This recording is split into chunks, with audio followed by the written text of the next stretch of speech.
Dear students, इस video में हम बात करने वाले हैं सेल्फ इंडक्शन की बेटा। तो सबसे पहले तो हम देखेंगे कि सेल्फ इंडक्शन किस फिनोमिना को बोला जाता है, फिर हम उसका एक्सपेरिमेंटल डिमॉन्स्ट्रेशन पढ़ेंगे। Then we will be discussing about the coefficient of self induction या self inductance of a coil बेटा।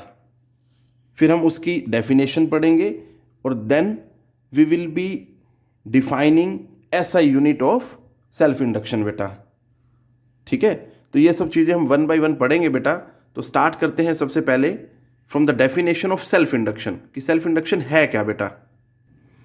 तो देखें बेटा, it is the property of a coil by virtue of which the coil opposes any change in strength of current flowing through it by inducing an EMF in itself।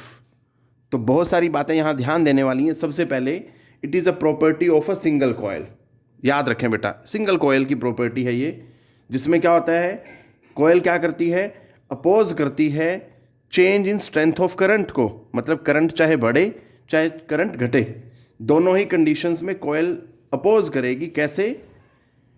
Bye inducing an EMF in itself. मतलब coil के अंदर अपने आप से ही within the same coil जो है बेटा एक ईएमएफ इंड्यूस होगा जो चेंज इन करंट को अपोज करेगा। अगर करंट बढ़ रहा है तब भी उसको अपोज करेगा और करंट घट रहा है तब भी उसको अपोज करेगा बेटा जी। ये चीज़ ध्यान देनी है आपने। अब इसको एक डायग्राम की हेल्प से समझ सकते हैं। क्या करते हैं, हमने एक कॉयल ली बेटा, एल एक कॉयल ली। ठीक है, एक कॉयल को वैसे इंडक्टर भी बोला जाता है, ये बात आप याद रखें। इसको मैंने एक बैटरी से अटैच किया और यहाँ एक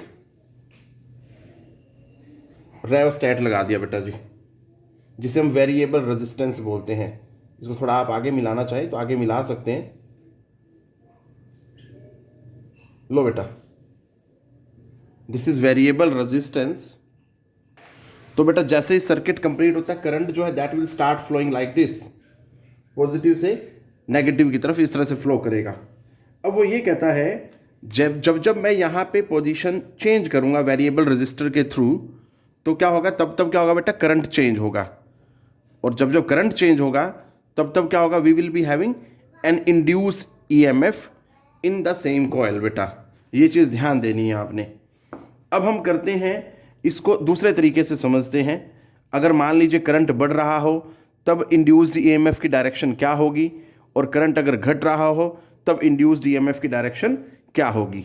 ठीक है बेटा, ये चीज़ ध्यान देनी है और इसको ध्यान से समझना है बेटा कॉन्सेप्ट को। तो बेटा जी मैंने यहाँ दो डायग्राम बनाए हैं, दोनों को वन बाय वन देखते हैं हम।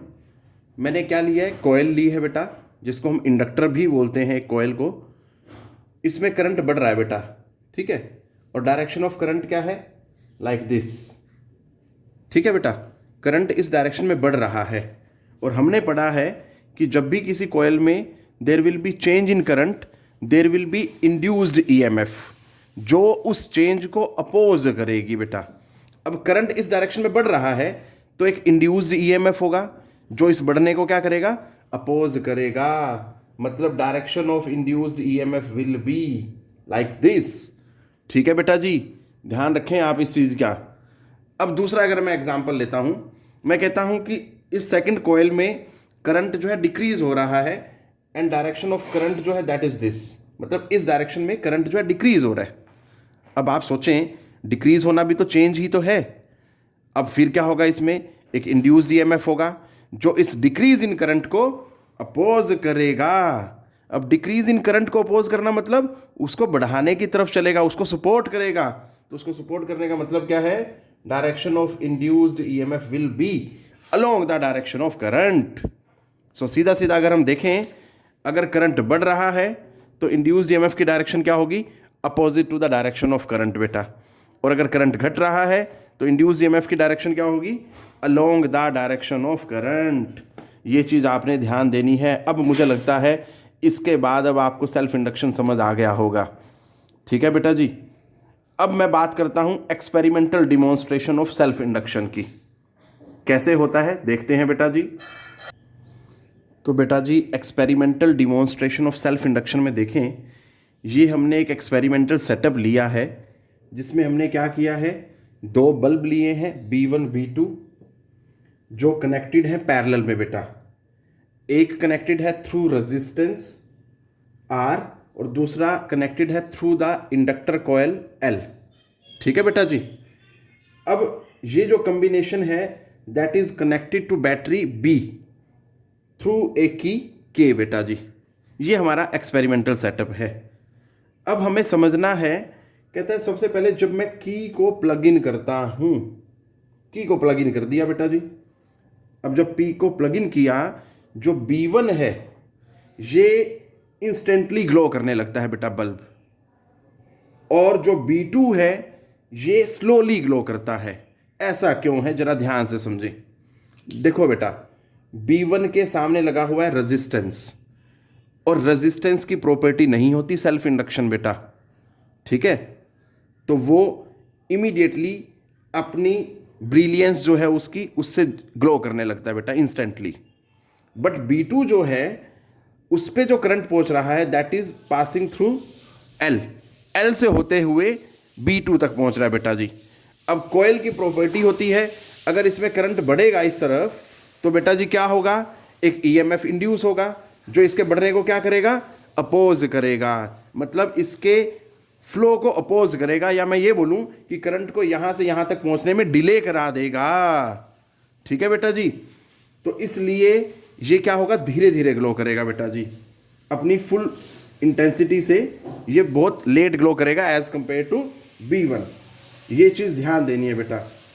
इसलिए B2 जो है that glows slowly as compare to B1। अब बात करते हैं दोबारा, जब मैं प्लग आउट करता हूं बेटा जी, लो जी प्लग आउट कर दिया गया। अब प्लग आउट किया तो दोबारा फिर अब क्या होगा बेटा, करंट अब रिड्यूस होगा अपनी मैक्सिमम वैल्यू से 0 की तरफ। अब जब करंट रिड्यूस होगा तो बेटा जी क्या होगा, B1 जो है वो एकदम से ग्लो करना बंद कर देगा, that will stop glowing at once. But जो B2 है that takes some time to stop glowing. इसको कैसे समझा जाए, दोबारा फिर वही। अब बेटा करंट डिक्रीज हो रहा है, इसके थ्रू तो इमीडिएटली डिक्रीज हो जाएगा, बट इसमें क्या है, सेल्फ इंडक्शन वाली प्रॉपर्टी काम कर रही है। करंट डिक्रीज होना मतलब यहां पे क्या होगा, एक EMF इंड्यूस होगा जो उसके डिक्रीज होने को अपोज करेगा। इसलिए वो करंट जो है 0 तक आने में, मैक्सिमम वैल्यू से 0 तक आने में it takes some finite time, कुछ टाइम लेता है वो। तो उतने समय तक बल्ब जो है ग्लो करता रहता है। ठीक है बेटा जी, ये चीज अब मुझे लगता है आपको समझ आ गई होगी। ये इस तरह से आप इसको समझ सकते हैं सारा सेटअप जो है, और यहां से आपको दोबारा फिर क्लैरिटी हो जाएगी कि सेल्फ इंडक्शन का जो फिनोमिना है कैसे काम करता है। अब हम बात करते हैं कोफिशिएंट ऑफ सेल्फ इंडक्शन की बेटा, जिसे हम self inductance of a coil भी बोलते हैं। तो बेटा जी सबसे पहले हमें यह पता होना चाहिए कि कोफिशिएंट ऑफ सेल्फ इंडक्शन या self inductance of a coil को किससे लिखते हैं बेटा। तो इसको डिनोट करते हैं कैपिटल L से बेटा जी। अब इसके लिए क्या एक्सप्रेशन होता है, कैसे उसको डिफाइन करेंगे, तो उसके लिए देखो बेटा, हमने मान लिया I is equal to strength of current flowing through a coil at any time, और फाई जो है that is the amount of magnetic flux linked with all the turns of the coil at that time. मतलब जिस instant पे आप strength of current को देख रहे हो, एट द सेम टाइम जो फाई है, या फाई बी लिखना चाहें तो आप फाई बी भी लिख सकते हैं, that is up to you. ठीक है बेटा जी, तो जिस इंस्टेंट पे आप स्ट्रेंथ ऑफ करंट देख रहे हैं, at the same instant we are observing या looking at the amount of magnetic flux. ठीक है बेटा जी। अब आप कहोगे कि भैया ये मैग्नेटिक फ्लक्स तो सेल्फ इंडक्शन में कहीं आया ही नहीं, यहाँ पे एकदम से कैसे पढ़ाना शुरू कर दिया। तो बेटा जी मैं आपको क्लियर कर दूं कि हमें पता होता है कि whenever there is change in electric current, मतलब there is change in electric field, और चेंजिंग इलेक्ट्रिक फील्ड क्या होता है, that produces changing magnetic field, and whenever there is changing magnetic field there is changing magnetic flux. Simple. ठीक है बेटा। इसको आप इस तरह से भी याद रख सकते हैं, change in one produces other. अगर इलेक्ट्रिक फील्ड में चेंज होगा, मैग्नेटिक फील्ड प्रोड्यूस होगा। सिंपल सी बात याद रखें बेटा, कोई दिक्कत ही नहीं आएगी। अल्टीमेटली जो हम सेल्फ इंडक्शन में पढ़ रहे हैं ना, whenever there is change in strength of electric current there is an induced EMF in the coil. Actually वो change in strength of electric current जो है बेसिकली क्या है, that is ultimately leading to the change in magnetic flux. ठीक है बेटा जी, क्योंकि हमें पता है कि चेंज इन इलेक्ट्रिक करंट होगा तो चेंजिंग इलेक्ट्रिक फील्ड होगा, उसकी वजह से चेंजिंग मैग्नेटिक फील्ड भी होगा। It means that will ultimately responsible for the changing magnetic flux. ठीक है बेटा जी, कभी आप सोचते ही रहे कि ये कहाँ से आ गया। सो फाई क्या है, it is found that phi is directly proportional to आई।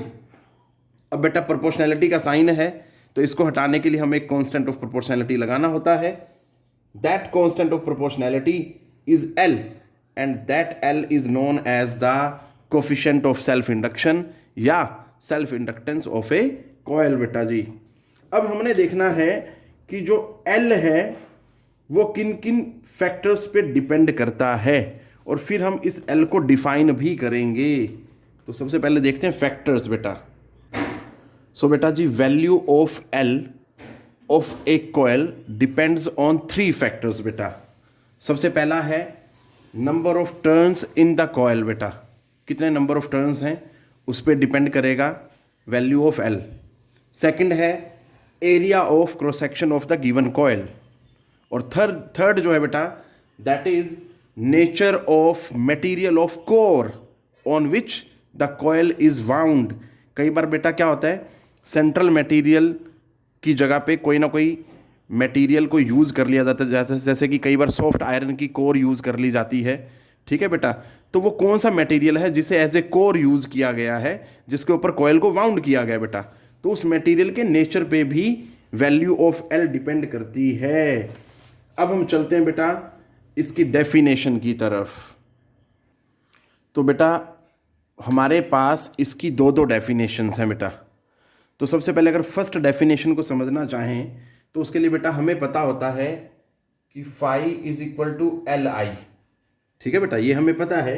वो कहता है अगर मैं मान लूं if I is equal to 1, तब क्या हो जाएगा बेटा जी, अगर आई 1 हो जाएगा देन एल जो है वो किसके बराबर हो जाएगा, that is equal to phi या फाई बी बोल सकते हैं बेटा। और फाई क्या होता है, मैग्नेटिक फ्लक्स के बराबर हो जाएगा। अब इसको हम थ्योरेटिकली देखते हैं कैसे डिफाइन किया जाएगा बेटा जी।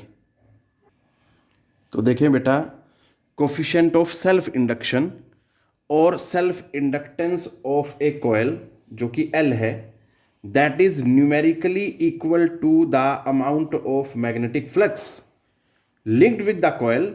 बट ऐसा कब है, व्हेन, जब हमने देखो करंट का क्या मान लिया, 1 वैल्यू मान ली, when unit current flows through the coil. बड़ा सिंपल सी डेफिनेशन है बेटा। ठीक है, बट ये भी याद रखें बेटा कि ये न्यूमेरिकली डिफाइंड है वैल्यू। ठीक है, और कब आई है ये वैल्यू, जब हमने यूनिट करंट अज्यूम किया है, ये याद रखना बेटा आपने। ठीक है, अब हम चलते हैं अनदर डेफिनेशन ऑफ एल की तरफ, वो भी कुछ इसी तरह से ही डिफाइंड होती है। देखते हैं कैसे होगा बेटा वो। तो बेटा जी हमें पता होता है जो इंड्यूस्ड ईएमएफ होता है that is minus of rate of change of magnetic flux, या सिंपली आप फाई भी लिख सकते हैं, कोई इशू नहीं है। और हमें पता होता है कि जो फाई है फॉर ए कॉइल वो क्या होता है बेटा, that is equal to L I. अब बेटा एल जो है कांस्टेंट है, उसको बाहर ले आए, तो E is equal to minus L D I by D T. अब वो कहता है कि अगर हम अज्यूम कर लें कि rate of change of current जो है यूनिट है, if d I by D t is equal to 1, तो देन बेटा क्या हो जाएगा, E is equal to minus L, और मैं ये बोल सकता हूं del E is equal to minus L या L is equal to minus E. ठीक है बेटा जी, और मुझे डिफाइन करना है L को, तो इसलिए मैं L को एक साइड में लेके आऊंगा और माइनस को उधर ले जाऊंगा बेटा। सो जो कोफिशिएंट ऑफ सेल्फ इंडक्टेंस है ऑफ ए कॉइल वो नेगेटिव ऑफ इंड्यूस्ड ईएमएफ के बराबर आता है। बट ये ऐसा कब है, जब rate of change of current जो है क्या हो जाए, यूनिट हो जाए। अब इसको डिफाइन करते हैं बेटा, थ्योरेटिकली कैसे डिफाइन करेंगे देखते हैं बेटा जी। कोफिशिएंट ऑफ सेल्फ इंडक्शन और self inductance of a coil is equal to the EMF induced in the coil. बेटा जी देखो यहाँ पे दिख रहा है मुझे कि L जो है that is numerically equal to the induced EMF, but ये ऐसा कब है, when rate of change of current through the coil is unity. ये देखें आप जरा, rate of change of current through the coil क्या माना है मैंने, यूनिट। अब यहाँ पे ये भी बताया जा रहा है बेटा कि जो इंडक्टेंस है that is a scalar quantity. अगर नेचर ऑफ क्वांटिटी के बारे में बात करें so that is a scalar quantity बेटा। अब हम बात करते हैं इसकी यूनिट्स की बेटा, SI यूनिट देखते हैं और अदर यूनिट्स को देखते हैं क्या क्या यूनिट्स हैं self inductance of a coil की बेटा जी। तो बेटा जी SI यूनिट ऑफ L जो होती है दैट इज़ हेनरी होती है। अब 1 हेनरी को डिफाइन कैसे किया जाए उसके पहले थोड़ा सा मैथमेटिकल पार्ट देख लें इसका।